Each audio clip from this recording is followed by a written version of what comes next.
নমস্কার বন্ধুরা, নতুন রেসিপিতে আপনাদের স্বাগত। আজকে আমি আবার একটা অন্যরকম রেসিপি নিয়ে এসেছি।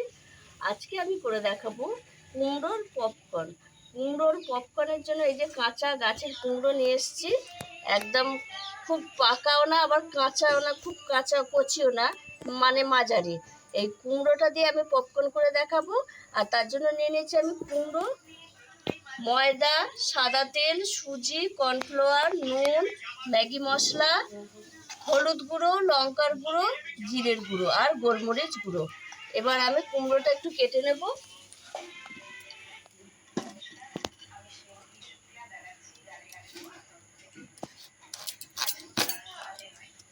এই পপকর্নের জন্য এরকম কুমড়োটাই বেশি ভালো হবে, বেশ একটু এতটা তো লাগবে না।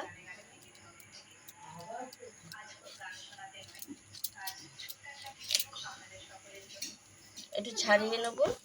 দাঁড়াও, এই দেখুন বন্ধুরা, কুমড়োটা ছাড়িয়ে নিয়েছি। আর এরকম এরকম ছোট ছোট চৌকো শেপে আমি কুমড়োটা কেটে নেব। এই দেখুন বন্ধুরা, কুমড়োগুলো আমার কাটা হয়ে গেছে, এই শেপে কেটেছি। আর আপনারা যতটা পরিমাণে করবেন সেইভাবেই কুমড়োটা কাটবেন। আমি এই পরিমাণে করব, তাই আমি এতটাই কুমড়ো কেটেছি। এবার এটা আমি একটু ধুয়ে তুলে নিচ্ছি, দিয়ে কুমড়োটা একটু নুন মাখিয়ে রাখবো, তাহলে খেতে ভালো লাগবে কুমড়োটা। এবার কুমড়োটার মধ্যে আমি একটু নুন মাখিয়ে রেখে দেবো।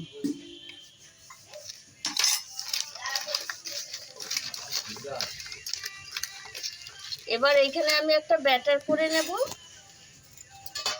এর মধ্যে আমি নিয়ে নিয়েছি ময়দা দেব,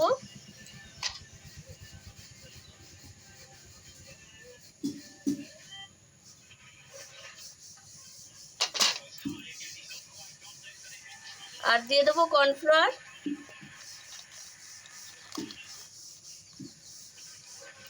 যতটা ময়দা তার হাফ কর্নফ্লাওয়ার দিলেই হবে। আর দিয়ে দেবো নুন, লঙ্কার গুঁড়ো একটু, ম্যাগি মশলা। এটা ম্যাগি মশলা দিলে খেতে ভালো লাগবে। গোলমরিচের গুঁড়ো,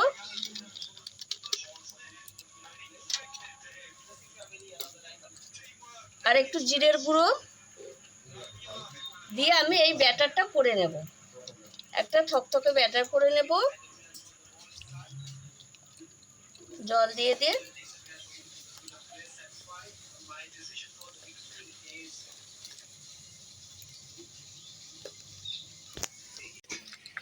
এই দেখুন বন্ধুরা, ব্যাটারটা হয়ে গেছে, আর ব্যাটারের ঘনত্বটা এরকমই থাকবে।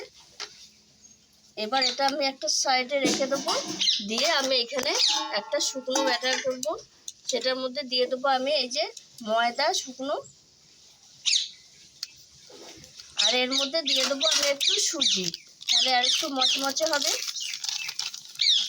সুজিটা অপশনাল, আপনারা ইচ্ছা হলে দেবেন, না ইচ্ছা হলে নাও দিতে পারেন। আর দিলে একটু মচমচ করবে, জিনিসটা খেতে ভালো লাগবে। এবার আমি এইভাবে মিশিয়ে নেবো একটু। এবার আমি একটা কুমড়োর টুকরো এরকম নেব, নিয়ে এই ব্যাটারে দেব, দিয়ে এই মিশিয়ে এটা এবার আমি এই ময়দার ব্যাটারে দিয়ে দেব।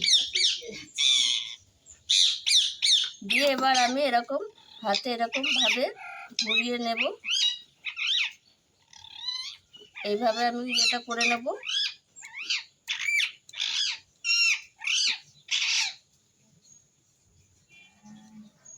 এই দেখুন বন্ধুরা, এইভাবে আমি সব কটা পপকর্নের শেপ করে নেব।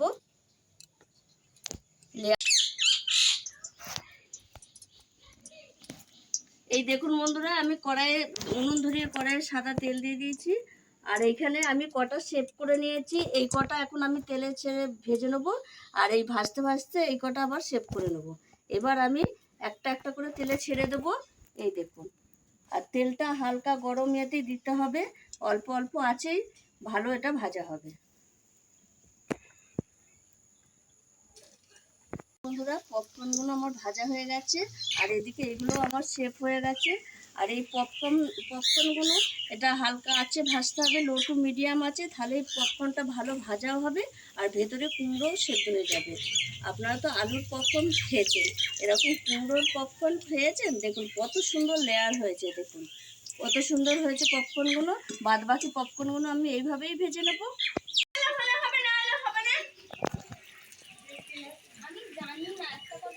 এই দেখুন বন্ধুরা, বাদ বাকি পপকর্নগুলো সব ভাজা হয়ে গেছে আর কত সুন্দর লেয়ারগুলো হয়েছে। দেখুন, দেখে মনেই হচ্ছে না কুমড়োর পপকর্ন, কত সুন্দর লাগছে।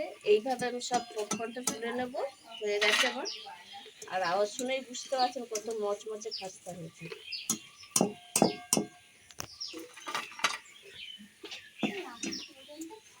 একদম এইটা একটু বেশি ভাজা হয়ে গেছিল, এইভাবেই ভাজতে হবে একটু হালকা হালকা করে। আর যারা একটু বেশি ভাজা পছন্দ করেন তারা বেশি ভাজবেন। আর দেখুন কতটা মচমচে হয়েছে। আর এই মানে পপকর্নগুলো একটু টমেটো সস দিয়ে খেতে খুব ভালো লাগবে, তাই আমি একটু টমেটো সস নিয়ে নেবো এর মধ্যে। একটু প্যান্টের ওখানে নিচে দুধের নিচে দেয়া ছিল বাসন্তী। এটা আমি মাঝখানে দিয়ে দেবো, খেতে ভালো লাগবে। আর এটা কত খাস্তা হয়েছে, দেখে লেয়ারটা দেখুন বন্ধুরা কত সুন্দর হয়েছে, কত সুন্দর লেয়ারটা হয়েছে দেখুন। এরকমই হবে। আর আমি এটা একটু ভেঙে দেখাবো যে কত সুন্দর হয়েছে। এটা একটু গরম আছে যেন, এই দেখুন উপরে খাস্তা একদম কুমড়ো সেদ্ধ হয়ে গেছে, দেখতেই পাচ্ছেন। আর ভেতরটা নরম। এইভাবে আপনারা একবার আলুর পপকর্ন তো অনেক খেয়েছেন, একবার এইভাবে কুমড়োর পপকর্ন খেয়ে দেখবেন, দারুণ লাগে। আর আমি যেইভাবে রেসিপিটা করেছি সেইভাবে একবার রেসিপিটা খেয়ে কমেন্টে বলবেন কেমন হয়েছে। আর আমার এই রেসিপিটা যদি আপনাদের ভালো লেগে থাকে তাহলে লাইক করবেন, শেয়ার করবেন, সাবস্ক্রাইব করবেন। আবার দেখা হবে আগামী ভিডিও। টাটা।